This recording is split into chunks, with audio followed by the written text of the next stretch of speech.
शुरू अल्लाह के बाबरकत नाम से जो बड़ा मेहरबान और नहायत रहम करने वाला है। एक दफा का जिक्र है कि 3 डाकू डाका डालने के लिए एक घर में गए। जब वो इस घर के कमरे में दाखिल हुए तो 3 खूबसूरत और हसीनो जमील लड़कियां सो रही थीं। जब डाकुओं ने इन लड़कियों को अकेला देखा तो शैतान ने इनके दिल में शैतानगी पैदा कर दी और इन्होंने इन तीनों लड़कियों के साथ कमरे में जना करना शुरू कर दिया। इस कमरे में चूंकि अंधेरा था इसलिए इन तीनों लड़कियों को डाकुओं की शक्लों की पहचान ना हुई और वो तीनों डाकू भी लड़कियों की शक्लों को ना देख सके। तीनों बहनों से जना करके वो डाकू वहां से चले गए। चंद दिनों बाद वो डाकू उस गली में से गुजर रहे थे जिस गली में मस्जिद थी। मस्जिद में इमाम साहब बयान फरमा रहे थे कि जना इंसान पर एक ऐसा कर्ज है जो इंसान को हर हाल में अदा करना पड़ता है, लेकिन अगर कोई इंसान अल्लाह के दरवाजे पर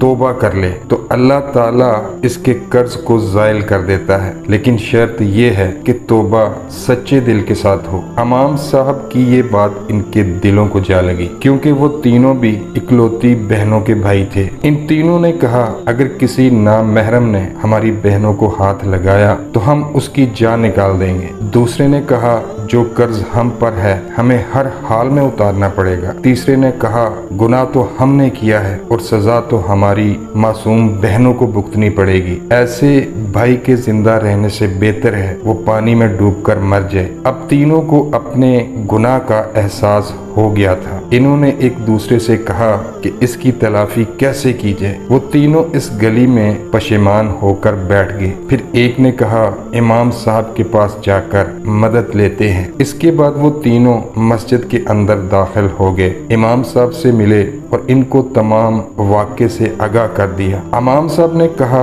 मेरा रब बड़ा रहीम और करीम है, अगर वो माफ करने पे आए तो कत्ल करने वाले को भी माफ कर देता है, लेकिन अगर पकड़ने पे आए तो एक रेशम के धागे जितने गुनाह से भी पकड़ लेता है। और अगर तुम सच्चे दिल के साथ इसके दरवाजे पर तौबा करते हो तो वो गफूर रहीम है, तुम्हें जरूर माफ कर देगा, लेकिन मेरा रब तुम लोगों को उस वक्त तक माफ नहीं करेगा जब तक वो तीनों लड़कियां तुम्हें माफ नहीं करेंगी। इसके बाद वो लड़कियों की तरफ चल दिए। चलते चलते वो इन तीनों लड़कियों के घर पहुंच गए। जब इन्होंने दरवाजा खटखटाया तो एक बहन बाहर आई, दरवाजा खोला और पूछा तुम कौन लोग हो, यहाँ पर क्या करने आए हो। इन तीनों में से एक ने कहा एक जरूरी काम था जिसको पूरा किए बिना हमें सुकून नहीं आ रहा। इनकी बातों से लड़की को तसल्ली मिली और वो इन तीनों को अंदर ले गई। जब वो अंदर दाखिल हुए तो बाकी 2 बहनें रो रही थीं। इन्होंने पूछा तुम क्यों रो रही हो, क्या तुम्हारे माँ बाप नहीं। जिस पर लड़कियों ने कहा कि हमारा एक बुजुर्ग बाप था, एक रात वो किसी काम से बाहर गया तो 3 डाकू घर में घुस आए और हम तीनों को अकेला पाकर हमारे साथ जना किया। जब ये खबर हमारे बूढ़े बाप ने सुनी तो वो ये बर्दाश्त ना कर सका और इसी वक्त दुनिया से रुखसत हो गया। ये सुनकर इन तीनों में से एक डाकू बोला कि क्या तुम इन तीनों को जानती हो जिन्होंने तुम्हारे साथ ये जुल्म किया। लड़कियों ने कहा अंधेरे कमरे में जब इन्होंने हमसे जबरदस्ती जना किया तो हम इनकी शक्लों को ना पहचान सकी। अगर वो आज हमारे सामने आ जाएं और हम इनको पहचान लें तो हम इनके टुकड़े टुकड़े कर देंगे और इसके बाद हम अपने पेट में पलते हुए इनके बच्चों को भी कत्ल कर देंगे, क्योंकि जिनके नामालूम बाप का किरदार ऐसा था वो यकीनन बड़े होकर मुजरिम बनेंगे। ये सुनकर इन तीनों में से एक डाकू ने कहा इस रात तुमसे जबरदस्ती जना करने वाले हम तीनों थे। ये सुनकर लड़कियों के पैरों तले जमीन निकल गई। एक बहन ने खंजर उठाया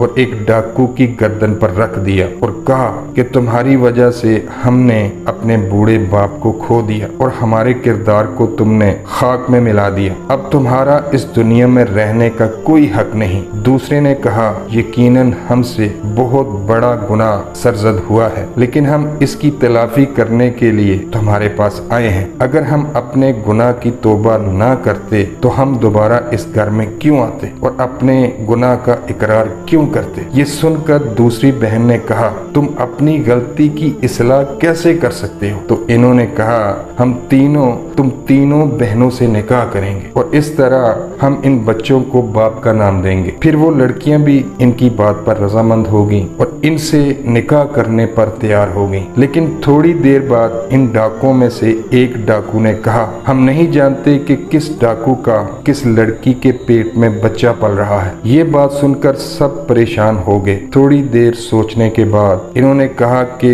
हम इमाम मस्जिद के पास चलते हैं और इन्हीं से इस मसले का हल निकालते हैं। फिर एक ने कहा, हम इमाम साहब को यहाँ ही बुला लेते हैं। सब ने इसकी बात पर इत्तेफाक कर लिया। फिर एक डाकू इमाम मस्जिद को लेकर हाजिर हुआ और इमाम साहब को तमाम सूरत हाल से आगाह कर दिया। थोड़ी देर सोचने के बाद इमाम मस्जिद ने इन तीनों डाकुओं को एक लाइन में खड़ा कर दिया और फिर एक लड़की को कहा कि तुम इन तीनों के सीनों से नाक लगाकर खुशबू सूंघो, क्योंकि जब तुम इन तीनों के पास जाओगी तुम्हें एक अजीबो गरीब खुशबू महसूस होगी, क्योंकि हर मुसलमान चाहे कितना ही गुनाहगार क्यों ना हो, अगर उसने नबी का कलमा पढ़ लिया हो तो उसके जिस्म से एक अजीबो गरीब खुशबू निकलती है और वो खुशबू हर एक में मुख्तलिफ होती है। और जब तुम इन तीनों की खुशबू सूंघोगी तो तुम्हें महसूस हो जाएगा कि इस रात कौन सा डाकू तुम्हारे करीब आया था। ये सुनकर वो तीनों बहुत हैरान हुए। फिर एक लड़की इन तीनों के करीब गई और खुशबू सूंघने के बाद कहा,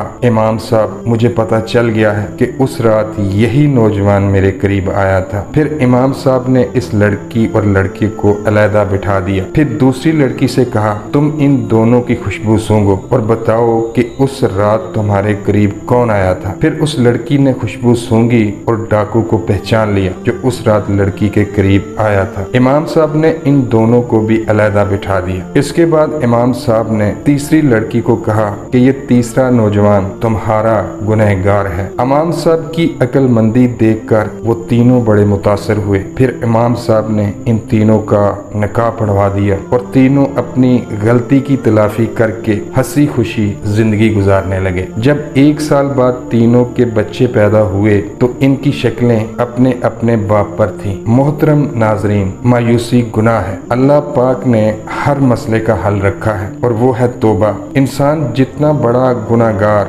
जितना बड़ा खताकार क्यों ना हो, अगर वो अपने रब के सामने सच्चे दिल के साथ तौबा कर ले तो अल्लाह ताला उसकी तौबा को जरूर कबूल फरमाता है। कहते हैं कि जो गुनाह करके डट जाए वो शैतान है और जो गुनाह करके तौबा कर ले वो इंसान है।